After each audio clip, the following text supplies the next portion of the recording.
여러분, 지금 냉장고 문부터 한번 열어보세요. 거기 소금통 하나 있죠? 그거 언제 샀는지 기억나세요? 아마 대부분 기억 못 하실 겁니다. 왜냐하면 소금은 유통기한이 사실상 없기 때문이죠. 라면도, 우유도, 심지어 냉동만두까지 유통기한이 있는데 소금만큼은 다릅니다. 말 그대로 시간을 이겨버린 식재료예요. 그런데 여기서 조금 섬뜩한 질문 하나 던져보겠습니다. 만약 내일부터 전 세계에서 소금이 딱 사라진다면 어떻게 될까요? 그냥 음식 좀 싱겁게 먹으면 되는 거 아니야? 이렇게 생각하실 수도 있는데요. 아닙니다. 생각보다 훨씬 심각한 일이 벌어집니다. 냉장고가 없던 시절을 한번 떠올려 보세요. 고기를 잡아도 오래 보관할 수 없었고, 생선을 잡아도 먼 곳까지 가져다 팔기가 어려웠습니다. 겨울을 나기 위해 음식을 저장하는 것조차 쉽지 않았죠. 김치도 못 담그고 젓갈도 못 만들고 심지어 우리가 좋아하는 라면 스프까지 완전히 밍밍해지는 세상, 상상이 가시나요? 그래서 인간은 소금을 찾아 움직였습니다. 소금이 나는 곳으로 사람들이 몰려들었고 그 길을 따라 도시가 생기고 시장이 만들어졌습니다. 그리고 어느 순간부터 국가는 이 소금에 세금을 매기기 시작했죠.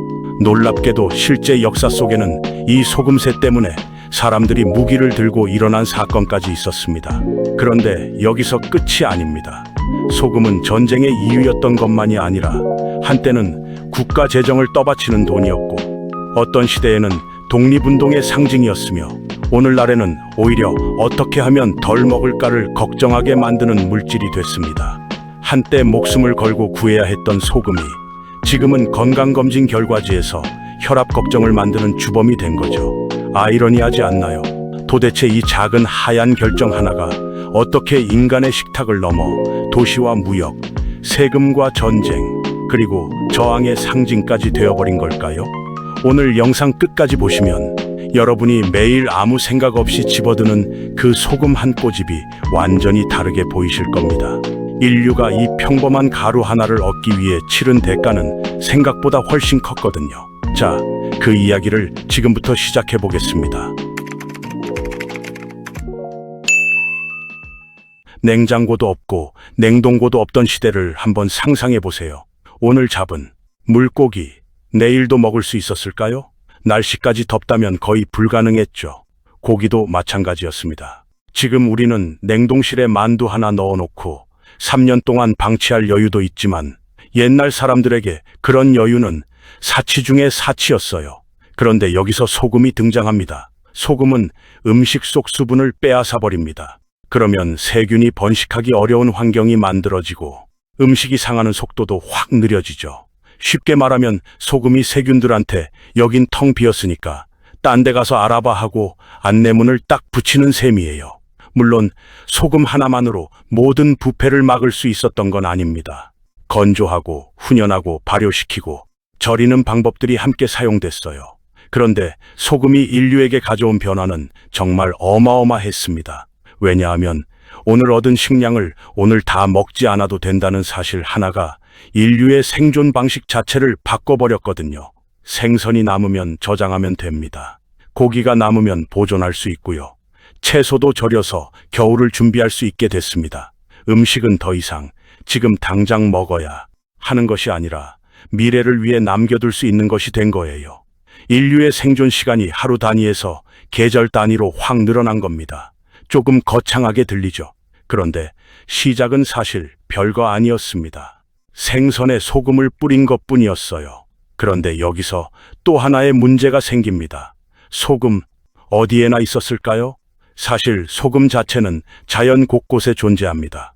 바닷물에도 있고 땅속 암염층에도 있고 염수가 솟아나는 샘에도 있어요. 문제는 뭐냐면 경제적으로 캐내고 생산할 수 있는 장소가 제한돼 있었다는 겁니다. 바닷가에서는 바닷물을 증발시키면 되지만 내륙에서는 소금샘이나 암염 광산이 있어야만 안정적으로 소금을 구할 수 있었습니다. 그러니까 소금은 흔한데 귀했습니다.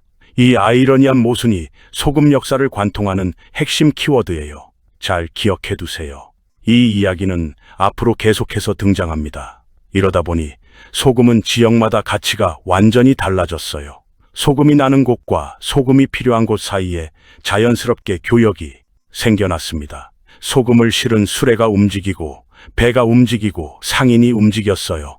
그리고 그 소금 수레를 따라 곡물과 도자기, 직물과 향신료까지 함께 이동하기 시작했습니다. 소금은 단순한 하나의 상품이 아니었습니다. 다른 온갖 상품들을 줄줄이 딸려 움직이게 만든 물류의 시작점이었던 거예요. 지금으로부터 약 7,000년 전, 오늘날 불가리아 지역에 아주 특이한 정착지가 하나 있었습니다. 이름은 프로바디아 솔리차타였어요. 이곳에서는 염수를 펄펄 끓여 소금을 생산했던 흔적이 발견됐습니다. 사람들이 소금을 만들기 위해 모여 살았고 생산시설과 저장시설을 지었어요. 그런데 더 놀라운 건 따로 있었습니다. 나중에는 무려 방어시설까지 세웠다는 겁니다. 소금 하나 지키겠다고 성벽까지 쌓은 거예요. 요즘으로 치면 명품 매장에 CCTV를 도배해 놓는 것과 본질적으로 크게 다르지 않죠. 물론 이 정착지가 소금 하나 때문에 생겼다고 단정할 수는 없습니다. 도시는 농업과 물, 교통과 정치 같은 수많은 요소가 얽혀 만들어지는 곳이니까요. 하지만 한 가지는 분명합니다. 인류는 아주 오래전부터 소금을 전문적으로 생산하고 그걸 다른 지역과 교환하고 있었다는 사실이에요. 그리고 그만큼 소금은 이미 수천 년 전부터 단순한 조미료가 아니라 사람들이 지키고 거래할 만큼 중요한 경제 자원이었던 겁니다. 자, 이제 국가가 등장합니다. 그리고 여기서부터 소금의 운명이 완전히 바뀌어 버려요. 국가라는 게 유지되려면 돈이 필요합니다. 군대도 먹여 살려야 하고 성벽도 쌓아야 하고 관료도 운영해야 하니까요. 그런데 사람마다 재산을 일일이 조사해서 세금을 걷는 건 쉬운 일이 아니었어요. 옆집 사람이 논을 몇 마직이나 가졌는지 확인하는 것부터 예나 지금이나 정말 번거로운 일이잖아요. 그런데 소금은 어떨까요? 누구나 반드시 필요로 하고 생산지도 비교적 관리하기 쉬웠습니다. 국가 입장에서는 이보다 완벽한 과세 대상이 없었던 거예요. 도망갈 수도 없고 쉽게 대체할 수도 없는 필수품이었으니까요. 그래서 역사 속 여러 나라가 소금의 생산과 유통을 국가 차원에서 통제하기 시작합니다. 소금은 이렇게 부엌에서 국가의 금고로 자리를 옮기게 된 거죠. 가장 대표적인 사례가 중국입니다. 기원전 2세기 한 무제는 북방 세력과 오랜 전쟁을 치르고 있었습니다. 병사들 급여도 줘야 하고 무기도 만들어야 하고 식량도 운반해야 하니 막대한 재정이 필요했겠죠. 이때 국가가 꺼내든 핵심 카드 가운데 하나가 바로 소금과 철의 전매였습니다. 국가가 사람들이 반드시 필요로 하는 소금을 통제하면 안정적인 재정을 확보할 수 있었던 거예요. 이후 송나라와 명나라에 이르기까지 소금은 계속해서 중국 국가 재정의 핵심 자원 가운데 하나로 자리 잡습니다. 그런데 여기서 정말 중요한 포인트가 하나 있어요. 사람들은 흔히 소금 때문에 전쟁이 났다고 말하는데 사실 더 정확한 표현은 이겁니다. 소금이 전쟁을 일으킨 게 아니라 전쟁을 치를 돈을 만들어낸 거예요. 이 차이가 진짜 중요합니다. 소금은 방아쇠가 아니라 전쟁에 필요한 총알을 만들어내는 공장에 가까웠던 거죠. 그럼 국가가 소금을 독점하면 사람들은 가만히 있었을까요? 당연히 아니죠. 소금은 사치품이 아니니까요. 보석은 안 사도 그만이지만 소금은 매일 식탁에 올라와야 합니다. 특히 식품을 저장해야 했던 시대에는 소금값이 오른다는 것 자체가 생활비 전체가 오른다는 뜻이었어요. 지금으로 치면 국가가 어느 날 갑자기 수돗물 값이나 전기요금을 3배로 올려버리는 것과 비슷한 상황입니다. 대체할 방법이 없으니 사람들이 화가 안 날 수가 없겠죠. 그래서 사람들은 몰래 소금을 만들고 허가받지 않은 소금을 사고 팔기 시작합니다. 말 그대로 밀수예요. 국가는 단속하고 사람들은 더 깊숙이 숨어들고 이 과정에서 부패와 폭력, 정치적 갈등까지 불거집니다. 소금은 이제 단순한 음식 재료의 문제가 아니라 권력의 문제로 번지게 된 거죠. 그리고 실제로 소금세 때문에 무력 충돌까지 벌어진 사건도 있습니다. 1540년 이탈리아 도시 페루자에서였어요. 당시 교황 바오로 3세가 새로운 소금세를 부과하자 시민들이 강하게 반발했고 결국 이 갈등은 무력 충돌로까지 번집니다. 이 사건이 바로 오늘날 페루자의 소금 전쟁으로 알려진 사건이에요. 결과적으로 페루자의 자치권은 약해지고 교황령의 통제는 더욱 강해졌습니다. 그런데 재밌는 건 오늘날까지도 페루자 지역에는 빵에 소금을 넣지 않는 전통이 남아있다는 거예요. 이것이 소금 전쟁에 대한 저항의 흔적이라는 이야기가 지금도 전해지고 있습니다. 다만 여기에는 한 가지 주의할 점이 있어요. 역사학자들 사이에서는 이 이야기가 훨씬 나중인 19세기에 만들어진 전설일 가능성도 제기되고 있습니다. 그래서 여기서 기억해야 할 건 따로 있습니다. 사람들이 싸운 이유는 소금 자체가 아니었습니다. 소금을 둘러싼 세금과 권력이 문제였던 거죠. 다시 말해, 소금이 전쟁을 만든 게 아니라 소금을 둘러싼 권력이 갈등을 만든 겁니다. 자, 여기서 재밌는 이야기 하나 해드릴게요. 여러분, 혹시 셀러리라는 영어 단어가 어디서 왔는지 아세요? 고대 로마에는 비아 살라리아, 그러니까 소금길이라는 길이 있었습니다. 로마와 소금 생산지를 연결하던 중요한 교역로였죠. 그리고 여기서 현대 영어의 셀러리와 연결되는 이야기가 시작됩니다. 인터넷에는 로마 병사들이 월급을 소금으로 받았기 때문에 셀러리라는 단어가 생겼다는 이야기가 정말 널리 퍼져 있어요. 여러분도 어디선가 한 번쯤 들어보셨을 겁니다. 그런데 이거 사실 조금 과장된 이야기예요. 라틴어로 살은 소금을 뜻하고 살라리움은 소금과 관련된 수당이나 지급금을 뜻하는 개념으로 발전했습니다. 현대 영어의 셀러리도 이 단어와 연결돼 있지만 로마 병사들이 실제로 소금 봉지를 월급으로 받아들고 퇴근했다는 이야기를 뒷받침할 충분한 근거는 없습니다. 상상해보면 좀 웃기긴 하죠. 월급날에 은행 대신 소금 창고 앞에 줄을 서 있는 로마 병사들이라니. 그런데 역사는 재밌는 이야기만 남기는 게 아닙니다. 때로는 우리가 알고 있던 이야기를 바로잡는 게 더 중요하죠. 자, 그런데 사실 소금이 세상을 가장 크게 바꾼 곳은 전쟁터가 아니었어요. 부엌이었습니다. 생선을 소금에 절이면 오래 보존할 수 있습니다. 그러면 어부는 더 먼 바다까지 나갈 수 있고 상인은 더 먼 도시까지 그 생선을 운반할 수 있어요. 시장 규모가 커지고 도시도 성장합니다. 소금은 단순히 음식을 보존한 게 아니었습니다. 음식이 이동할 수 있는 거리 자체를 늘려버린 거예요. 지금 우리가 세계 각지의 음식을 아무렇지 않게 배달시켜 먹는 것처럼 오래전에도 소금은 지역과 지역을 연결하는 중요한 기술 가운데 하나였던 겁니다. 그리고 이 기술은 지역마다 완전히 다른 음식 문화를 만들어냈어요. 한반도에서는 김치와 젓갈, 장류가 발전했고요. 지중해에서는 염장 생선과 햄 문화가 자리 잡았습니다. 유럽에서는 베이컨과 치즈, 각종 절임 음식이 오랜 시간 중요한 식량으로 자리했어요. 신기하지 않나요? 지구 반대편에 사는 사람들이 서로 만나본 적도 없으면서 소금이라는 똑같은 재료 하나로 각자 냉장고 없는 시대를 버텨낸 거예요. 소금은 단순히 짠맛을 내는 조미료가 아니었습니다. 발효 환경을 조절하고 식품의 수분을 변화시키면서 완전히 새로운 음식 문화를 탄생시킨 기술이었던 겁니다. 오늘 여러분이 먹는 수많은 전통 음식 뒤에는 소금이라는 공통 언어가 숨어 있는 거예요. 자, 이제 조금 다른 방향의 이야기를 해볼게요. 1930년 인도. 당시 영국 식민정부는 소금의 생산과 판매를 철저히 통제하고 여기에 세금까지 부과했습니다. 소금은 누구에게나 필요한 물건이었잖아요. 마하트마 간디는 바로 이 소금을 저항의 상징으로 선택합니다.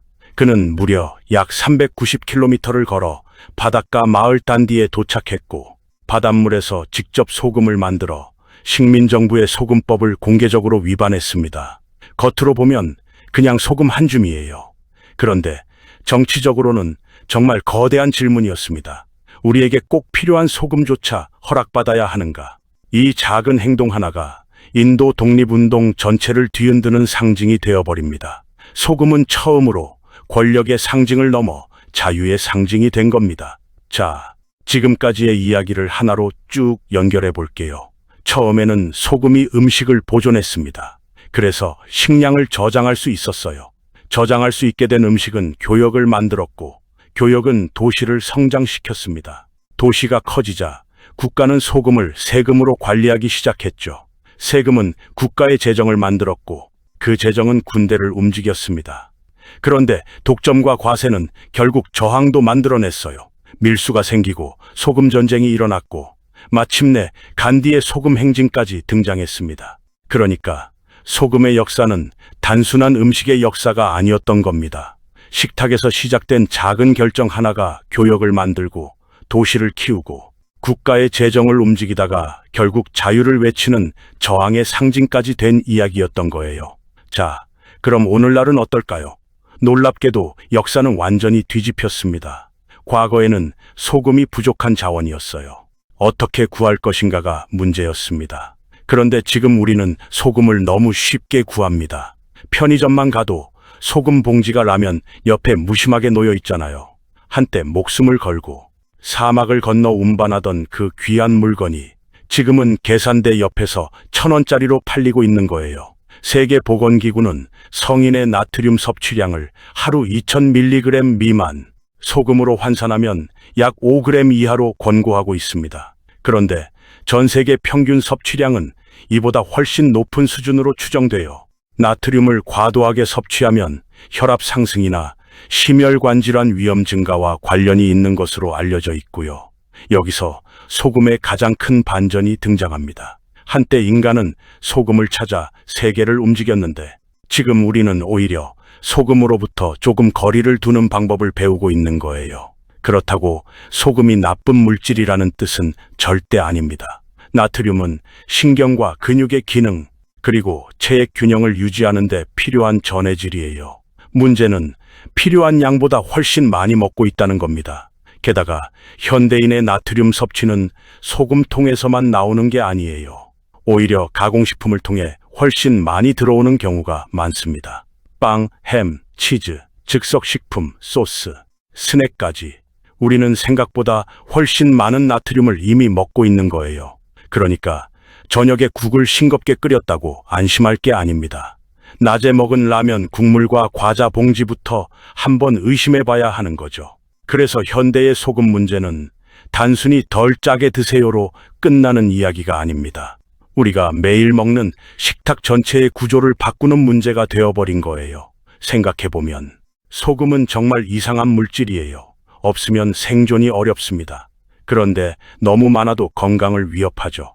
과거에는 부족해서 귀했고 지금은 넘쳐나서 절제가 필요합니다. 수천 년이 지났지만 소금은 여전히 인간의 삶을 움직이고 있는 거예요.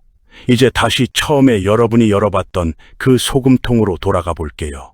그 안에는 그냥 평범한 하얀 결정들이 들어있죠. 그런데 사실 그 안에는 바닷가에 염전이 있고 암염 광산이 있고 사막을 건너던 상인이 있습니다.